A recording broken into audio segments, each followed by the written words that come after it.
तो हम सबने ड्रंकर्ड के एक मोशन को एनालाइज किया था जिसमें ड्रंकर्ड जो था वो हर 4 स्टेप आगे लेने के बाद 1 स्टेप पीछे रहता था। हमने वो टाइम ढूंढने का ट्राई किया जिसमें वो ड्रंकर्ड एक 9 मीटर पिट दूर जो है वहां पे गिर जाए। तो हम इस मोशन को इतनी आसानी से एनालाइज इसलिए कर पा रहे थे क्योंकि हम उस मोशन को देख पा रहे थे, we were present over there. लेकिन अगर इस सारे इन्फॉर्मेशन को मुझे कुछ एक ऐसे पर्सन को कन्वे करना हो जो वहाँ प्रेजेंट नहीं था, एक थर्ड पर्सन जो उस टाइम पे वहाँ प्रेजेंट नहीं था, तो मैं किस तरह से कर पाऊंगा? तो एक तरीका ये है कि उसको मैं वर्बली सारा इन्फॉर्मेशन बताऊं कि इस तरह से सारे इमोशंस हुए थे। But one of the drawbacks of that is कि इसमें बहुत लंबा प्रोसेस होगा और कुछ क्रिटिकल इन्फॉर्मेशन मिस होने के चांसेस हैं। तो इस चीज़ को सुधारने के लिए और एक बहुत कंसाइज तरीके से सारे इन्फॉर्मेशन को बताने के लिए हमने ग्राफिकल मेथड का यूज़ किया। तो अगर मैं इसी मोशन को एक ग्राफ से, एक पोजीशन टाइम ग्राफ से बताना चाहूँ तो हम देखते हैं इसको कैसे बता सकते हैं।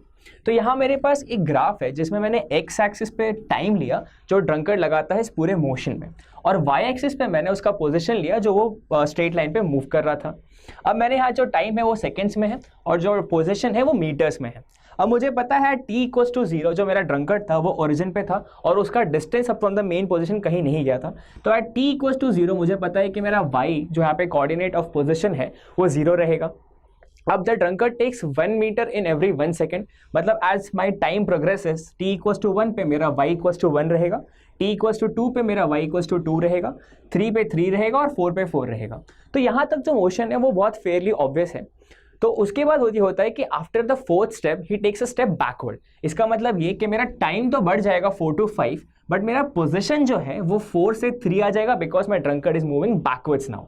तो hence my position at t equals to 5 would be y equals to 3।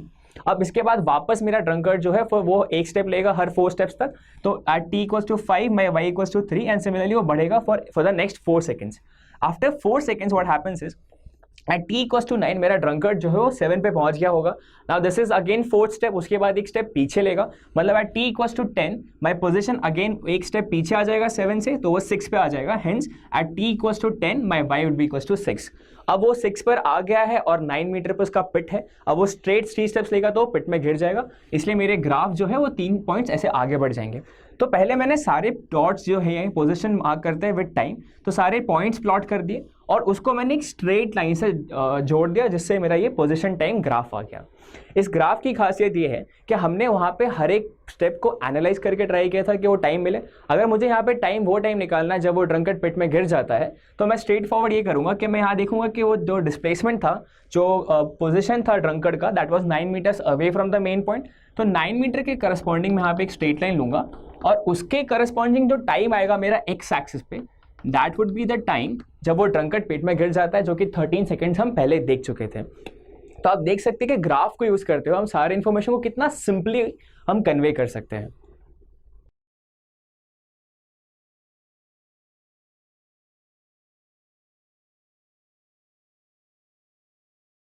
तो हमने पोजीशन टाइम ग्राफ तो सीख लिया कि कैसे प्लॉट करते हैं। अगर मुझे उसी मोशन का, उसी ड्रंकर्ड वाले मोशन का डिस्टेंस और डिस्प्लेसमेंट टाइम ग्राफ प्लॉट करना होता तो हम देखते हैं वो कैसे करेंगे। तो मुझे पता है जो डिस्प्लेसमेंट होता है that is nothing but the change in position. मेरा डिस्प्लेसमेंट सिर्फ इनिशियल और फाइनल पोजीशन के चेंज पर डिपेंड करता है। तो अगर मैं अपना रेफरेंस पॉइंट फिक्स कर दूं तो जो भी चेंज होगा that will change in position होगा, वो मुझे सीधा डिस्प्लेसमेंट दे देगा। मतलब जो मेरा पोजीशन टाइम ग्राफ जो मैंने पहले प्लॉट किया था, अगर मेरा जो इनिशियल पोजीशन था जो ड्रंकर्ड का जिसको मैंने रेफरेंस पॉइंट लिया था वो अगर चेंज ना हो तो मेरा पोजीशन टाइम ग्राफ और डिस्प्लेसमेंट टाइम ग्राफ सेम रहेगा, क्योंकि जो भी पोजीशन का चेंज है जो कि डिस्प्लेसमेंट के इक्वल है वो ओ के रिस्पेक्ट में था। हेंस डिस्प्लेसमेंट जो होगा वो पोजीशन के बराबर ही आता रहेगा हर बार। तो ये जो ग्राफ मैंने पहले प्लॉट किया था वही मेरा डिस्प्लेसमेंट टाइम ग्राफ हो जाएगा। मुझे एक चीज़ और पता है कि डिस्प्लेसमेंट एक वेक्टर क्वांटिटी है। इसका मतलब ये कि डायरेक्शन जैसे ही चेंज होगा उसके ग्राफ के नेचर में कुछ चेंज आना चाहिए। और हम देख सकते हैं यहाँ पे कि आफ्टर एवरी 4 स्टेप्स जब वो एक स्टेप पीछे लेता था तो डायरेक्शन चेंज करता था, और मुझे दिख रहा है कि आफ्टर एवरी 4 स्टेप्स इसके डायरेक्शन में चेंज हो रहा है, यहाँ ग्राफ के नेचर में भी चेंज हो रहा है। तो ये मेरा डिस्प्लेसमेंट टाइम ग्राफ बन गया। मेरा डिस्टेंस जो है वो एक पाथ लेंथ पे डिपेंड करता है, वो हमारा पाथ लेंथ होता है और वो डायरेक्शन पे बिल्कुल डिपेंड नहीं करता। इसका मतलब ये कि जब वो ड्रंकर्ड 4 से 3 पे आ रहा था तो पाथ लेंथ तो ऐड ही होते जा रही थी। इसका मतलब है कि हर सेकंड जब ड्रंकर्ड एक एक स्टेप लेता रहेगा मेरा डिस्टेंस ऐड होता रहेगा फॉर द एंटायर 13 सेकंड जब वो मोशन हो रहा है। तो मेरा जो डिस्टेंस टाइम कर्व आएगा that will be nothing but a straight line जो कि हर 1 सेकंड में 1 मीटर बढ़ता रहेगा। तो इस तरह से ये मेरा डिस्टेंस टाइम कर्व आ गया और मेरा डिस्प्लेसमेंट टाइम कर्व आ गया।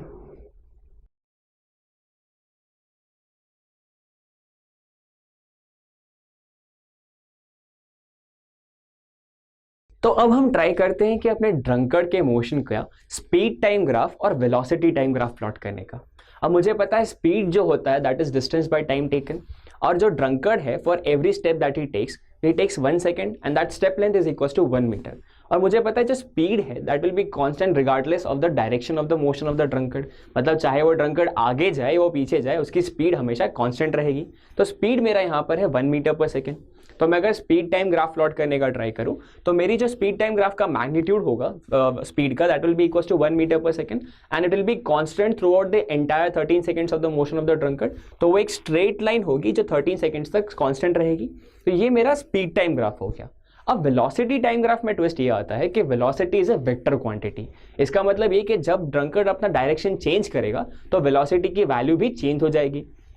तो मैं देखता हूँ कि जब ड्रंकर्ड 0 पे था और 0 से 4 मीटर्स तक आता है तो उसकी स्पीड कांस्टेंट रहती है और वेलोसिटी भी कांस्टेंट रहती है क्योंकि डायरेक्शन में कोई चेंज नहीं है। तो for t equals to 0 to t equals to 4 seconds drunkard जो है वो एक कांस्टेंट वेलोसिटी से ट्रैवल करेगा जिसको 1 मीटर पर सेकेंड कहते हैं। इसमें ध्यान देने वाली बात यह है क्योंकि वेलोसिटी एक डायरेक्शन के साथ रिलेटेड रहता है तो मैंने इस डायरेक्शन को पॉजिटिव ले लिया है। अब जैसे ही ड्रंकर्ड ने 4 स्टेप आगे लिए वो 1 स्टेप पीछे लेगा और उसमें इसका स्टेप पीछे लेने से मतलब उसका डायरेक्शन चेंज हो जाएगा। तो since the direction has changed तो उसकी वेलोसिटी की जो मैग्नीट्यूड है वो तो सेम रहेगी, लेकिन क्योंकि मैंने इस डायरेक्शन को पॉजिटिव लिया तो ये वाला डायरेक्शन ऑटोमेटिकली नेगेटिव हो जाएगा और उसकी वेलोसिटी -1 हो जाएगी। अब मैग्नीट्यूड हमेशा सेम है तो for t equals to 4 to t equals to 5 जो मेरी वेलोसिटी की वैल्यू होगी वो -1 मीटर पर सेकेंड होगी। अब ड्रंकर्ड 3 मीटर्स पे पहुंच चुका है और वो वापस अपने मोशन को रिपीट करेगा फॉर द नेक्स्ट 4 सेकंड्स, मतलब 5 से लेकर 9 सेकंड्स तक उसकी वेलोसिटी अगेन 1 मीटर पर सेकंड रहेगी और ड्रंकर्ड हमारा 7 मीटर्स पे पहुंच जाएगा। अब वो हर 4 स्टेप्स लेने के बाद 1 स्टेप पीछे लेता है, मतलब वो 7 से 6 पे जाएगा और 9 से t equals to 9 to t equals to 10 seconds में हमारा ड्रंकर्ड जो है वो -1 से ट्रैवल करेगा। अब मुझे पता है हमारा ड्रंकर्ड 6 मीटर्स पे पहुंच चुका है। अब उसे पिट में गिरने के लिए सिर्फ 3 मीटर और कवर करने हैं। अब मेरा इस केस में जो वेलोसिटी है वो हमेशा 1 मीटर पर सेकेंड ही रहेगी क्योंकि ड्रंकर्ड से फॉरवर्ड मोशन परफॉर्म करेगा। तो for t equals to 10 to t equals to 13 जब तो है उसकी वेलोसिटी 1 मीटर पर सेकेंड रहेगी और वो पॉजिटिव रहेगी।